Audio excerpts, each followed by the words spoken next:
Break के बाद रुक करेंगे यूपी बुलेटिन की ओर, जिसमें बात होगी बलिया की, जहां समाजवादी पार्टी के विधायक जयप्रकाश अंचल ने बाढ़ प्रभावित क्षेत्रों का दौरा किया। साथ ही बात होगी फिरोजाबाद की, जहां हत्या में वांछित 25,000 रुपए के इनामी अभियुक्त को पुलिस मुठभेड़ के दौरान गिरफ्तार किया गया है। ऐसी तमाम खबरों पर विस्तार से होगी चर्चा। आज एक प्रमुख धार्मिक नेता आगरा पहुंचे और उन्होंने गीता ज्ञान के प्रचार प्रसार के लिए चलाए जा रहे अभियान पर प्रकाश डाला। इसके बाद उन्होंने आगरा की गीता परिवार की बैठक में मार्गदर्शन व आशीर्वचन दिए। बताया कि गीता केवल धार्मिक ग्रंथ नहीं बल्कि जीवन का पथ प्रदर्शक है, जो अवसाद से निकलकर संयमित जीवन जीने की शिक्षा देती है। इस अभियान के तहत हर घर गीता पहुंचाने और उसका अनुसरण कराने का प्रयास किया जा रहा है। आगामी 23 नवंबर को लखनऊ में प्रदेश स्तरीय गीता कार्यक्रम का आयोजन होगा, जिसमें प्रदेश के सभी जिलों की भागीदारी रहेगी। ये सब हमारी आस्था है निश्चित, लेकिन आस्था के साथ साथ समाधान भी है। जैसे गाय है, गाय का जो पंचगव्य है पूरा विश्व स्वीकार करने लगा है कि भारतीय नस्ल का है। ये बात विशेष ध्यान देने की है कि भारतीय नस्ल का जो गौवंश है वो कई संक्रामक रोगों की निवृत्ति का बहुत सटीक समाधान है। यही नहीं, पर्यावरण शुद्धि के लिए आप एक अनुमान लगाएं कि जिस प्राणी का गोबर इतना पवित्र है कि हमारे पूजा के अनुष्ठानों में काम आता है, गाय का मल। आज भी दीपावली के दिन घर में सतिया बनाना है, शुभ लाभ लिखना है, तो देसी गाय के गोबर से लिखा हुआ कहीं अधिक महत्वपूर्ण होता है। हवन यज्ञ करना है तो गाय के गोबर से लिपा हुआ स्थान। तो गाय केवल सामान्य प्राणी नहीं, हमारी आस्था है। आस्था ही नहीं, गाय एक समाधान है, और जब इस रूप में लिया जाएगा तो समाधान हो भी जाएगा। अब धीरे धीरे देखो, समस्या है जो आपने कहा, लेकिन जब समस्या बहुत बढ़ती है समाधान भी वहीं से निकलता है। तो आज समस्याएं इतनी बढ़ रही हैं कि समाधान भी वहीं से दिख रहा है, और इसीलिए फिर से एक बार समाज अब आध्यात्मिकता की ओर आ रहा है, गौ माता के तत्व महत्व को समझ रहा है, और भगवद गीता का जो भाव है वो तो अब पूरे विश्व की एक आवश्यकता के रूप में देखा ही जा रहा है। आगरा से सी न्यूज़ संवाददाता कृष्णा की रिपोर्ट। समाजवादी पार्टी के विधायक ने बाढ़ प्रभावित क्षेत्रों का दौरा कर बाढ़ विभाग को समय पर कार्य न करने पर बड़े आंदोलन की चेतावनी दी है। उन्होंने बताया कि 4 परियोजनाएं स्वीकृत हैं, लेकिन 3 अधूरी हैं और गंगा के जलस्तर बढ़ने से इन्हें पूरा करना मुश्किल हो रहा है।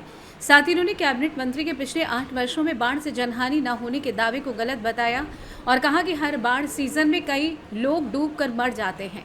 आइए जानते इस विषय में सपा विधायक बैरिया विधानसभा जयप्रकाश अंचल का क्या कुछ कहना था। देखिए, माननीय मंत्री जी क्या कहेंगे नहीं कहेंगे, वो खुद अपना विचार अपने पास रखे हैं, इसलिए कि आप लोग खुद बलिया के ही रहने वाले हैं। और बलिया में कितनी घटनाएं घटती है गंगा नदी से और घाघरा नदी से, ये किसी से छिपा नहीं है। कोई ऐसा बाढ़ का सीजन नहीं है कि जिसमें दर्जनों लोग न डूब करके मरते हों। और जब उन्हें दिखाई नहीं देता है, पता नहीं कौन सा चश्मा लगा रखे हैं, उन्हें आकर के गंगा नदी के बाढ़ का निरीक्षण करना चाहिए। तो कोई कह रहा था कंपोजिट दारू की दुकान का निरीक्षण करने दीघार चले गए थे। तो दारू की दुकान बाढ़ के मंत्री अगर करते हैं तो ये तो दुर्भाग्य है। क्या उन्हें आकर के देखना चाहिए कि हमें दुबे छपरा का रिंग बांध बनाना चाहिए कि नहीं? उस रिंग बांध से कितनी आबादी प्रभावित होती है, निरीक्षण उनको ये करना चाहिए। उनको निरीक्षण करना चाहिए कि रामगढ़ से लेकर के उधर हुकुल छपरा से लेकर पचरुखिया और मझौआ बेलहरी तक की क्या स्थिति है, उनको हम कैसे सुरक्षित कर सकते हैं। उन्हें जा कर के देखना चाहिए शिवपुर कपूरदियर बहुआरा साइड में, उन्हें गोपाल नगर टाड़ी पर भी जाना चाहिए।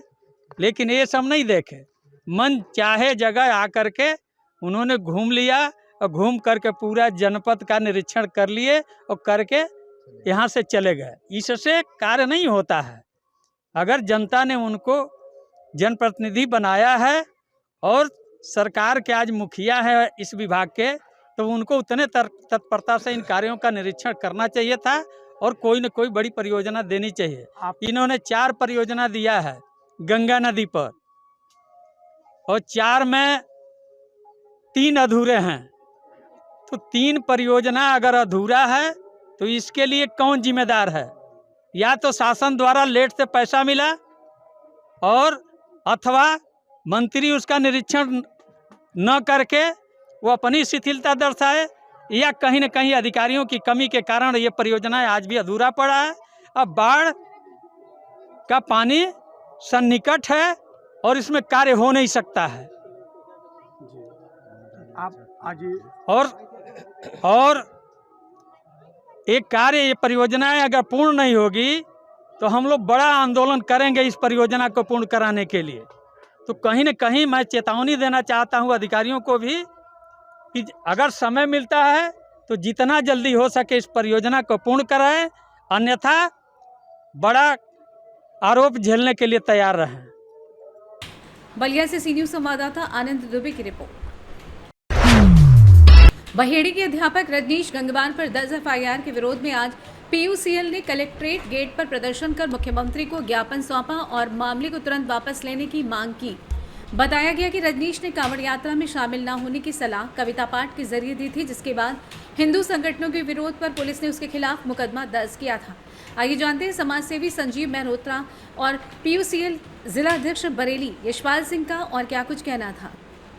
जानना चाहेंगे जिस तरीके से बहेड़ी से ये रजनीश गंगवार वाला मामला आया है, किस तरीके से देखते हैं आप इसे? क्या हम पूरी तरह से रजनीश गंगवार अध्यापक के साथ हैं। उन्होंने जो भी कुछ कहा, जो वीडियो में देखने को मिला, तो कोई ऐसी बात नहीं है किसी की भावना आहत हो। आज हम पीयूसीएल के बैनर के तले जिलाधिकारी को एक ज्ञापन देने आए हैं, जो अभी सिटी मजिस्ट्रेट को दिया गया है। हम मांग करते हैं इस मामले की निष्पक्ष जांच की जाए, इसको धार्मिक स्वरूप ना देकर एक अच्छी भावना से लिया जाए। उन्होंने सिर्फ बच्चों के ज्ञान की वृद्धि के लिए, बच्चों को सही रास्ते में लाने के लिए जो बात कही है, वो कोई गलत बात नहीं है।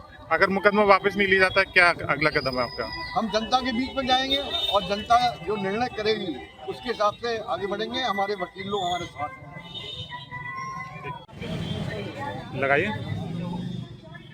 यशपाल जी, जिस तरीके से ये मामला आया गंगवार जी वाला, आप मानते हैं कि किसी को अपने बात कहने का पूरा अधिकार होता है, अभिव्यक्ति होती है, तो क्या इसका उल्लंघन है सीधे तौर पे? सीधे तौर पर उल्लंघन है। जो संविधान में हमें मतलब जो अनुच्छेद 19 के तहत जो प्रावधान दिया गया है कि हम अपनी वाक एवं अभिव्यक्ति की स्वतंत्रता है हम लोगों को, क्या यह स्वतंत्रता शिक्षक को नहीं है?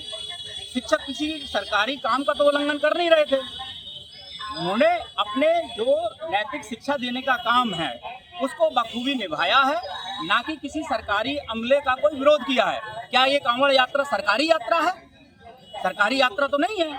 तो सरकारी यात्रा अगर होती तब तो एक बात बनती कि भाई सरकारी कर्मचारी ने सरकारी किसी कार्यक्रम को जो है प्रभावित किया है। क्या कांवड़ यात्रा सरकारी यात्रा है? और ऊपर से ऐसे में जो मुख्यमंत्री द्वारा फूलों की वर्षा करके और तमाम तरीके से जो है वो इस चीज़ को बढ़ाया गया है, उसी का प्रतिफल हम लोगों को दिखाई दे रहा है। जो हम सोशल मीडिया पे देख रहे हैं लगातार कि लगातार जो है वो लोग अपनी शक्ति प्रदर्शन कर रहे हैं। वहाँ हिंदू और मुस्लिम का सवाल खत्म हो गया है। सिर्फ मात्र एक चीज़ रह गई है कि क्योंकि हमारे पास शक्ति है, क्योंकि हमारे पास सरकार खड़ी हुई है, हमारी यात्रा के साथ सरकार खड़ी हुई है, अब कोई कुछ नहीं कहेगा तो हम जो मर्जी आए वो करेंगे, दुकानें तोड़ेंगे, वाहन तोड़ेंगे। ये सब कुछ लगातार हो रहा है और पिछले सालों की तुलना में ये चीज़ बढ़ेगी क्योंकि सरकार जो है दिखाती है कि। बरेली से सी न्यूज संवाददाता मुकेश सिंह की रिपोर्ट।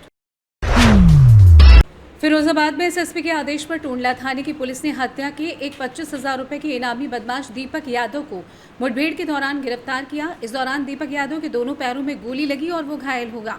उसके कब्जे से अवैध तमंचा, 3 जिंदा कारतूस और 2 खोखा कारतूस बरामद हुए हैं। ये मुठभेड़ टुंडला के छितरई रोड पर हुई, जहां दीपक यादव ने शिवपुरी कॉलोनी में एक 13 वर्षीय बच्चे की फांसी लगाकर हत्या की थी। आइए जानते हैं इस मामले में रविशंकर प्रसाद एसपी सिटी का क्या कुछ कहना था। दिनांक 10 जुलाई 2025 को थाना टुंडला क्षेत्र में एक निर्माणाधीन मकान में एक 13 वर्ष के बच्चे उनकी हत्या हुई थी, जिसमें उचित धाराओं में अभियोग पंजीकृत किया गया था। जांच पड़ताल चल रही थी, विवेचना क्रम जारी था। इसी क्रम में इसमें एक अभियुक्त दीपक, पिता का नाम सूरज, ये एतमादपुर थाना क्षेत्र का रहने वाला, इसका नाम प्रकाश में आया। पुलिस इसकी खोजबीन कर रही थी, जगह जगह दबिश हो रही थी। इसके ऊपर 25,000 का इनाम भी था। आज सूचना ये मिली कि ये छितरई मोहम्मदाबाद रोड के आसपास छुपे छुपाए घूम रहा है। इस सूचना पे यहाँ पुलिस द्वारा दबिश दी गई है। पुलिस को देखते ही इसने पुलिस के ऊपर फायरिंग कर दी, जिसमें आत्मरक्षा में पुलिस ने भी फायरिंग की है, जिसके से दोनों पैरों में गोली लगी है। तत्काल इसको इलाज के लिए सरकारी अस्पताल में भेजा गया है, जहाँ पुलिस सुरक्षा में इसका इलाज चल रहा है।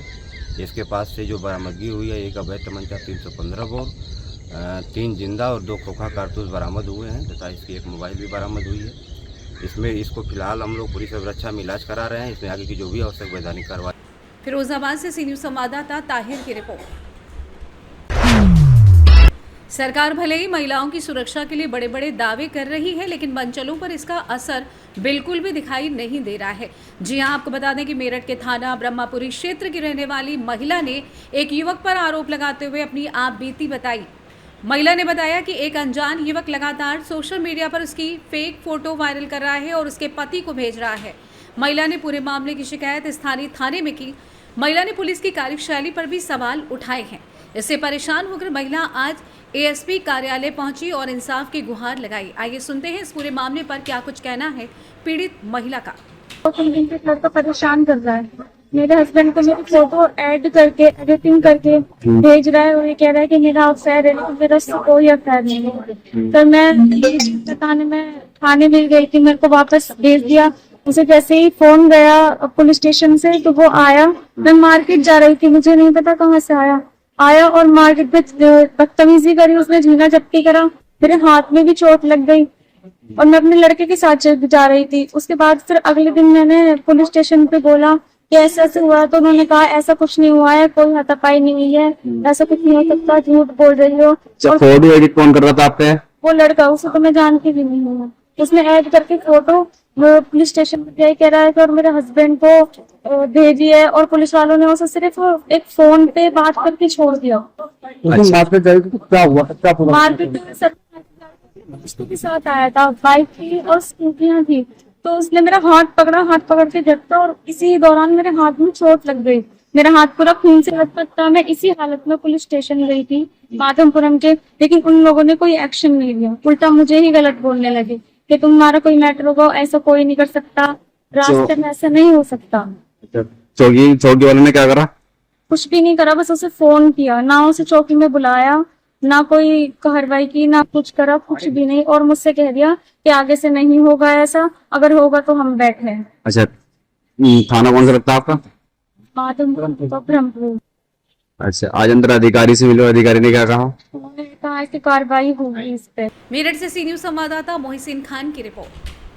फिलहाल के लिए यूपी बुलेटिन में बस इतना ही। देश दुनिया की बाकी खबरों को जानने के लिए आप देखते रहिए सी न्यूज़ भारत।